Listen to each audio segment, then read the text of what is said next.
How about plus ভার্বের ING from. হ্যাঁ বন্ধুরা, এই স্ট্রাকচারের মাধ্যমে আমরা এইরকম সেন্টেন্সেস আমাদের স্পিকিং এর ক্ষেত্রে ব্যবহার করতে পারি যে কেমন হয় আজকের গোসল না করলে, অথবা কেমন হয় আজকের গোসল করলে। সাপোজ আজকের প্রচুর ঠান্ডা, সেহেতু আমি ভাবছি কি করি এত ঠান্ডাতে গোসল কিভাবে করব। সো এইরকম ধরনের সেন্স আমরা ব্যবহার করতে পারি। আজকের গোসল করলে কেমন হয় অথবা না হয়, আজকের ওখানে গেলে কেমন হয়, আজকের বিরিয়ানি রান্না করলে কেমন হয়, এবছর দিল্লিতে ঘুরতে গেলে কেমন হয়। হ্যাঁ বন্ধুরা, এই স্ট্রাকচারের মাধ্যমে আমরা প্রচুর এই রকম সেন্টেন্সেস বানাতে পারি। চলুন আমরা আরো কিছু এক্সাম্পলের মাধ্যমে এই স্ট্রাকচারটি আমাদের আয়ত্তে আনার চেষ্টা করি। সো দেখুন, হাউ অ্যাবাউট প্লাস ভার্বের আইএনজি ফ্রম স্ট্রাকচারটি হলো কেমন হয় আজকের গোসল করলে। এই যে কেমন হয়, এর জন্য আমরা ব্যবহার করব how about. How about, how about কেমন হয় গোসল করলে। সো গোসল করা মানে have shower, have shower.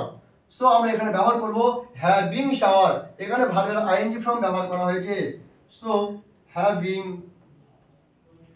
Shower. আজকের জন্য today. How about having shower today, আজকের গোসল করলে কেমন হয়। যদি আমরা বলি আজকের গোসল না করলে কেমন হয়, জাস্ট আমরা এই ভার্বের আইএনজি ফর্মের আগে জাস্ট নট ইউজ করব। সাপোজ আজকের গোসল না করলে কেমন হয়, কেমন হয় জন্য আমরা ব্যবহার করব how about. How about not having shower today, আজকের গোসল না করলে কেমন হয়। যদি বলি আজকের বিরিয়ানি রান্না করলে কেমন হয়, আজকের বিরিয়ানি রান্না করলে কেমন হয়। সো কেমন হয় জন্য আমরা সর্বপ্রথমে লিখব হাউ অ্যাবাউট। হাউ অ্যাবাউট কেমন হয় কি করলে, বিরিয়ানি রান্না করলে। রান্না করা ইংলিশ কুক অথবা make.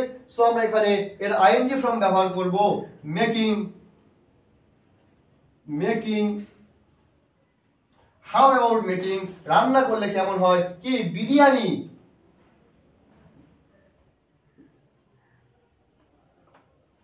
Biryani, how about making biryani, biryani রান্না করলে কেমন হয় আজকে টুডে।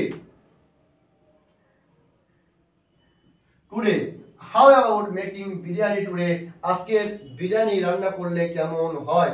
অথবা যদি বলি আজকের বিরিয়ানি না রান্না করলে কেমন হয়, জাস্ট আমরা এই যে মেকিং ভার্বের আইএনজি ফর্মের আগে জাস্ট নট ইউজ করলে এটি হয়ে যাবে how about not making biryani today, আজকের বিরিয়ানি রান্না না করলে কেমন হয়।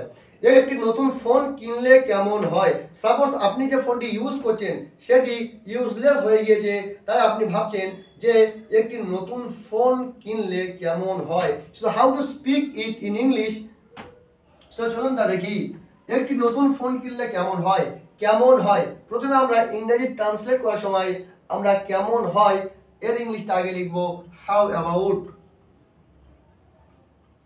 হাউ অ্যাবাউট কেমন হয়, একটি নতুন ফোন কিনলে, কেনা ইংলিশ বাই। সো এর ইনিং ফর্ম হবে বাইং। বাইং, কিনলে কেমন হয় কি কিনলে, একটি ফোন, একটি নতুন phone. A new phone, a new phone.